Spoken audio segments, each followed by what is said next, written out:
দাদার ছিল অনেক, বাবার ছিল অল্প, আমাদের আছে হেইয়া বড় গল্প। যারা ব্রাজিলের সাপোর্টার আছেন আপনারা কোথায়? সব কি ইন্দুর হতে ঢুকে গেলেন নাকি? আপনাদের জ্বালায় আজকে 2টা দিন ধরে ফেসবুকের ভিতরে ঢুকলেই এদিক দিয়ে গুতায় ওদিক দিয়ে গুতায়। হ্যাঁ, আমরা দেখাই দেবো, আমরা ঘুমাবো না, আমরা ঘুমাবো একবার আর্জেন্টিনা ঠগাইয়া। তোরে ভাইরা কই এখন কি গেছেন কোথায়? মুদির দোকানে সম্ভবত একালি ডিম কিনতে, বুঝতে পারছি ঘটনা। কারণ না খাওয়া আজকে 3 দিন ধরে, এই আজকে সহ তো 4 দিন।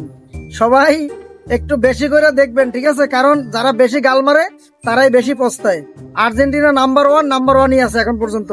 আমরা আর্জেন্টিনাকে স্বচক্ষে দেখছি যে সে বিশ্বকাপ নিছে। আপনারা কিন্তু যারা এই 90-র দশকের পরে জন্মগ্রহণ করছেন তারা কিন্তু কেউ দেখেন নাই যে ব্রাজিল কাপ নিছে।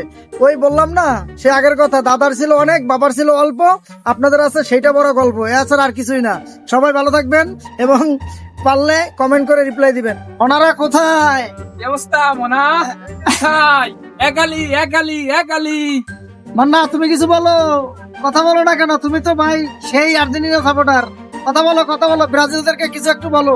এক বালতির সবেবন্দনা দিয়ে দাও। ওই কিরে ওই কিরে ওই টাইরালি টাইরালি টাইরালি।